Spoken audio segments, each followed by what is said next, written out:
d'un côté, on dit on ne fera rien en amont pour éviter que la maladie dégénère, et de l'autre, on dit on n'a qu'une peur, c'est que ça dégénère et que ça encombre l'hôpital. C'est fou, hein, c'est fou.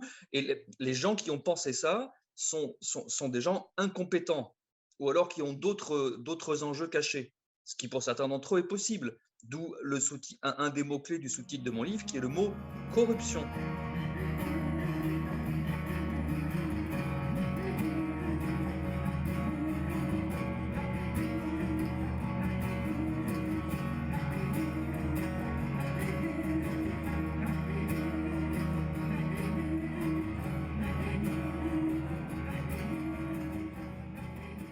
Bonjour Dr Muccelli, merci de me rejoindre aujourd'hui à ce podcast. On va parler de votre ouvrage qui est sorti récemment, donc La doxa du Covid, dans lequel vous revenez sur cet épisode de la crise du Covid, mais qui n'est pas seulement une crise sanitaire. Et voilà, donc c'est dont on va parler. Et bon, je précise juste qu'il y aura donc un tome 2 qui sortira, donc ce sera un peu la suite de cet ouvrage. Est-ce que vous pouvez nous dire rapidement quand est-ce qu'il va sortir et puis de quoi il va parler, lui? Oui, volontiers. Bonjour, merci pour votre invitation. Donc, je publie effectivement aux éditions Éoliennes le résultat de mon travail, qui est un travail collectif mené depuis bientôt presque 2 ans, puisque j'ai commencé en mars 2020. Et puis, vous le savez, mon enquête s'est déployée au début sur le journal en ligne Mediapart, où j'ai un blog depuis toujours, parce que j'étais un abonné de la première heure. Je dis j'étais parce que je vais quitter ce journal bientôt, à force de censure. Hein, ils ont fini évidemment par m'écœurer. En censurant non seulement moi, mais des collègues universitaires, des gens qui ont 35 ans de métier, enfin bon, voilà, des choses incroyables, mais qu'on voit, qu'on découvre dans cette crise. Voilà, des journalistes qui ne sont pas spécialistes de ça, qui se croient autorisés à censurer des professeurs d'université dont c'est le métier depuis des décennies. De la même manière qu'on a vu il n'y a pas longtemps Facebook censurer un article du British Medical Journal. Voilà, c'est des choses proprement hallucinantes, hein, mais qui montrent dans quel monde de contrôle de l'information nous vivons aujourd'hui, en réalité. Et évidemment, ça pose des problèmes démocratiques majeurs, absolument majeurs, hein, dont on est loin d'avoir commencé à discuter sérieusement. Voilà, fin de la parenthèse. Donc, cette enquête commencée au mois de mars s'est déroulée sous forme d'épisodes. C'est dans l'air du temps. Il y en a eu à peu près 70. Alors, j'ai voulu à un moment donné fixer ça dans un livre, bien sûr, que ces choses-là restent. Ce n'est pas des petits articles qu'on a écrits comme ça, vite fait, machin. Ce sont des gros papiers qui font souvent 10, 20 pages d'ordinateur, des entretiens approfondis que j'ai menés avec des médecins, des biologistes, voilà, pour leur faire vraiment, des épidémiologistes, pour leur faire vraiment expliquer leur métier et leurs connaissances. Donc j'ai gardé 40 de mes à peu près 70 papiers, ce qui faisait donc un livre énorme. Puis j'ai commencé à écrire une introduction. Et puis, voilà, comme souvent dans le jeu de l'écriture, j'essayais de donner ma vision un peu globale. Tout ça est devenu tellement gros qu'avec mon éditeur, on s'est dit, on fait 2 tomes. Donc, il y en a un premier petit, c'est celui que vous avez la gentillesse d'afficher derrière vous. Ça, c'est le petit livre, pas cher, vraiment à la portée de tout le monde, voilà, que j'espère que les gens liront pour comprendre, voilà, pour avoir une alternative pensée un peu globale, qui n'est ni la propagande du gouvernement relayée par la plupart des médias, ni non plus les théories complotistes qui fleurissent de partout sur Internet. Voilà, qui est simplement l'exercice de la pensée critique, quelque chose malheureusement qui tend un petit peu à disparaître. Et puis donc il y aura un tome 2 qui sortira au début du mois de mars, et là qui sera un gros livre de presque 500 pages, et dans lequel on va retrouver une trentaine d'auteurs universitaires et médecins. Voilà, la plupart des gens qui ont collaboré avec moi et qui là aussi, voilà, prendra date et montrera tout ce que nous avons exploré, à la fois pour comprendre les polémiques et les guerres autour du médicament, à la fois pour comprendre l'épidémiologie, le fonctionnement de cette épidémie, les indicateurs qu'on a pour la comprendre, qu'est-ce qu'ils valent, d'où ils sortent, etc. Il y a une partie juridique aussi, bien sûr, parce que la question de l'atteinte aux libertés individuelles et collectives est absolument majeure, inédite, jamais vue en temps, hors temps de guerre. Donc, il y a aussi une partie juridique, il y a une partie sur le soin, et puis il y a une partie sur les controverses, bien sûr, hein, les controverses, les polémiques. Voilà, ça sortira donc le tome 2 au début du mois de mars. Eh bien, en tout cas, effectivement, je confirme que ce premier tome est extrêmement facile à lire. Et puis, donc, vous revenez effectivement sur toute cette crise. Bon, ça tombe bien parce qu'en fait, on arrive à la fin, a priori, de cette pandémie dans son aspect sanitaire, hein, avec ce variant Omicron qui voilà, semble relativement sympathique. Et donc, oui, donc quelque part, ça tombe bien. Moi-même, je voulais couvrir ce sujet, mais avec assez de recul. Donc vraiment, le timing de l'ouvrage à ce niveau-là tombe bien pour moi aussi. Donc, vous le disiez, c'était en mars 2020 que vous aviez publié donc un article sur votre blog qui était hébergé chez Mediapart et dans lequel vous remettiez en question les décisions du gouvernement, notamment le confinement. Et aussi peut-être la façon dont étaient prises ces décisions-là. Alors, qu'est-ce qui vous avait le plus choqué? Est-ce que c'était la décision de confiner? C'est un peu brutal comme décision, ou est-ce que c'était autre chose? Ce qui m'a beaucoup, la première chose qui m'a le plus choqué au début, en réalité, et qui continue aujourd'hui à me choquer le plus, et que je considère comme la faute la plus grave de ce gouvernement et de ce président, il y en a beaucoup, hein, j'en égrène un certain nombre au fil de mon livre, mais je pense que la plus grave sur le plan éthique, sur le plan moral, c'est celle qui a consisté à mettre les médecins généralistes sur la touche. Ça, c'est vraiment une erreur dramatique, c'est une erreur stratégique, c'est une erreur intellectuelle, c'est une erreur médicale et c'est une faute morale en plus. C'est absolument du jamais vu. Il faut que les gens qui nous écoutent comprennent ça parce que c'est tout à fait fondamental. Et or, encore aujourd'hui, il y en a qui continuent à être intoxiqués par la propagande, qui leur fait croire qu'on ne peut rien faire, on ne peut pas soigner, il n'y a rien à faire, donc il faut se confiner, se cacher sous la table, être mort de peur en attendant que le Dieu vaccin nous délivre. Hein. Voilà, c'est ça la doxa du Covid. C'est cette façon de traiter les gens comme des petits-enfants.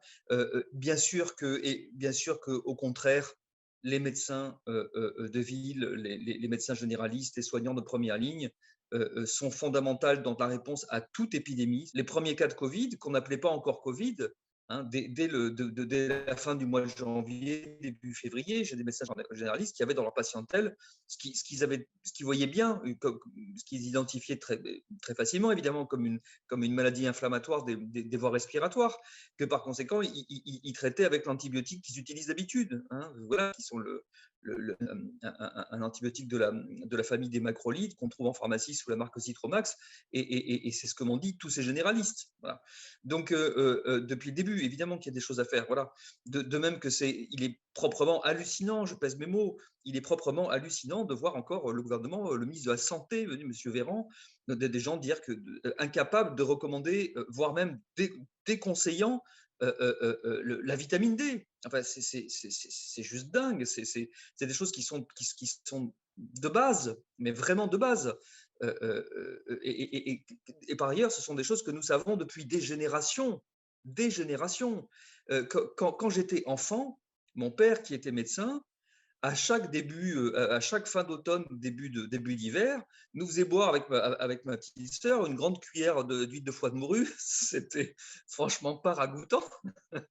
Mais c'est pour dire que savoir qu'il faut renforcer le système immunitaire quand on arrive dans l'hiver, à une période où certains virus sont potentiellement un petit peu plus intrusifs, un peu plus méchants pour le corps. Enfin, c'est vraiment la base. Ce sont des choses que nous savons depuis des générations. Voilà. C'est un problème global d'ailleurs qu'il y a aujourd'hui. On peut se demander dans quelle mesure on n'a pas des espèces de même qu'il y a une espèce de bulle numérique et médiatique qui est de plus en plus déconnectée de la vraie vie. Il y a aussi des gens qui se mettent à faire de la médecine sur ordinateur enfermés dans un bureau et qui sont déconnectés de tout, hein, y compris déconnectés des malades. On voit bien cette montée, cette évolution qui se cache derrière le mythe des technologies. Hein. La technologie, c'est merveilleux, c'est fabuleux, c'est bien, blablabla.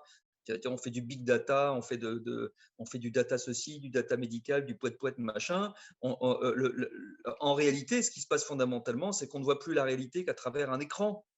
Et c'est quoi l'étape de demain? C'est des médecins qu'on verra même plus. C'est un médecin qui ne fera plus que des téléconsultations et qui vous prescrira à distance des choses sans même vous avoir examiné. Enfin, c'est juste fou. C'est juste fou cette évolution. Et c'est extrêmement dangereux sur beaucoup de plans.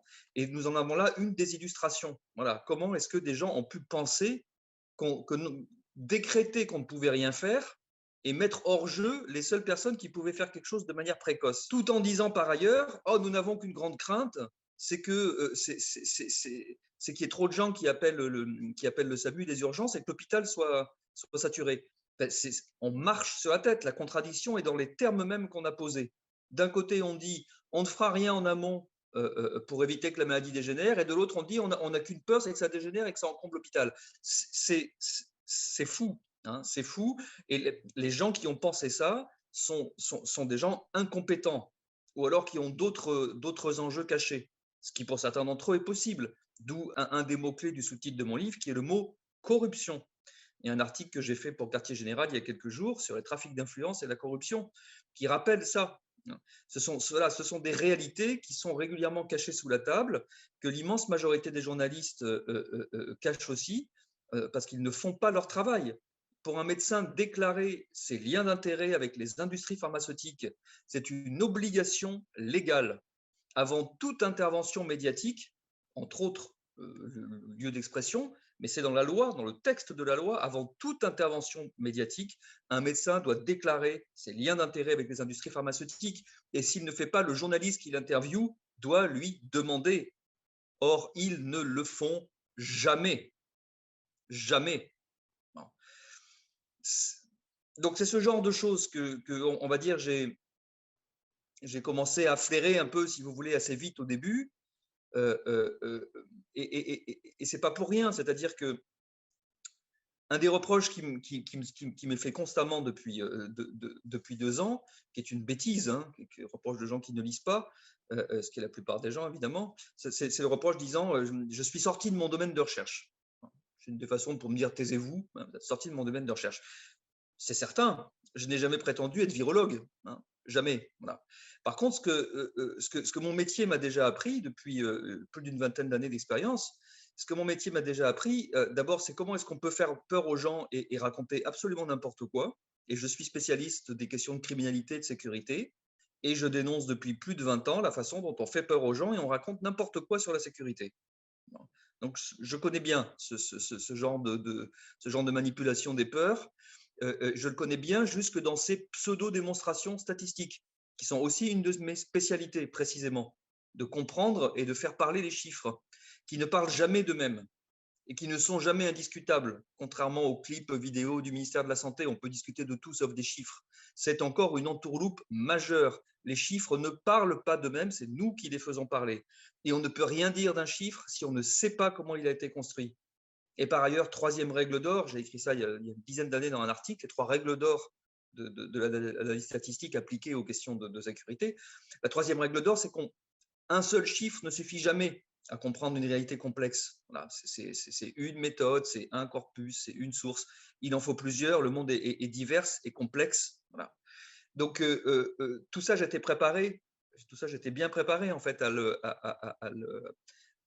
comprendre. Et puis, dernière chose qui m'a préparé à le comprendre, c'est que j'ai écrit il y a quelques années un manuel universitaire pour mes étudiants, qui s'appelle Sociologie de la délinquance, et dans lequel je rappelle que la délinquance, c'est pas simplement c'est pas simplement le fait de faire brûler des voitures ou de vendre du cannabis. Voilà. La délinquance, c'est aussi des choses qui peuvent être pratiquées par des gens qui sont habillés en costard-cravate, qui sont bien propres sur eux, qui ont fait les meilleures études dans les meilleures écoles, dans les meilleures familles, blablabla, et qui pratiquent pourtant la délinquance, qu'on appelle la délinquance en col blanc. C'est une vieille expression du fondateur, quelque part, de la sociologie de la délinquance, qui est un Américain qui enseignait à l'Université de Chicago dans les années 30, qui s'appelle Edwin Sutherland, et qui a popularisé, ce n'est pas le premier à en avoir parlé, mais qui a popularisé l'expression de white collar crime, le crime en col blanc. Le col blanc, c'est le col blanc du cadre, par opposition au bleu de travail de l'ouvrier. Voilà. Donc, pour rappeler que la délinquance, ce n'est pas que chez les pauvres. C'est absolument dans tous les milieux sociaux. Et dans ce chapitre, dans le chapitre de mon manuel consacré à la délinquance des élites, il y a, je passe en revue, au fond, un peu tous les secteurs industriels. à partir des quelques affaires connues ces dernières années, pour essayer de comprendre les mécanismes qu'il y a derrière. Je parle par exemple de la question de la pollution dans l'industrie automobile et de la façon dont les constructeurs tentent de le dissimuler, c'est le Dieselgate. Je parle évidemment des pratiques délinquantes qu'il y a dans l'industrie agroalimentaire. Et je parle aussi, c'est dans mon livre, des pratiques délinquantes dans l'industrie pharmaceutique. Et en France, on devrait être bien placé pour le savoir, puisque ces dernières années, nous avons eu la saga judiciaire de l'affaire du Mediator. Donc, toutes ces gens, on a l'impression parfois que les gens sont tous Alzheimer, là, ou passent leur temps à réinventer l'eau chaude. Je veux dire, ce sont des choses qui sont connues en réalité. Les industries pharmaceutiques ont des pratiques délinquantes et ont par ailleurs des stratégies de trafic d'influence et de corruption générale qui visent, mais ce qui est classique, toutes les grandes activités délinquantes, de la même manière que les bons dealers, on va dire, les bons trafiquants de drogue, pour sécuriser leur trafic, développent aussi des pratiques, tentent de corrompre aussi une partie des agents de contrôle pour mieux assurer. Voilà. Donc c'est l'ensemble de ces choses-là en fait qui me préparaient et que j'ai vu très vite arriver et que j'ai vu se cacher derrière la grande diversion qu'a été dans le débat public la polémique Raoult, qui a été en fait une diversion pour empêcher de penser les questions de fond qui sont celles que je viens de soulever. Dans la prochaine partie, rien de ce qui se passe ne serait arrivé et ne se serait déroulé comme ça s'est déroulé si on n'avait pas commencé par anesthésier la réflexion critique de tout le monde par la peur. À partir du moment où les gens ont peur, à partir du moment où ils ont des images de peur dans la tête, des images de mort, de eux, de leurs proches, des vieux, etc., c'est terminé. L'esprit critique est terminé. On est sur un registre émotionnel.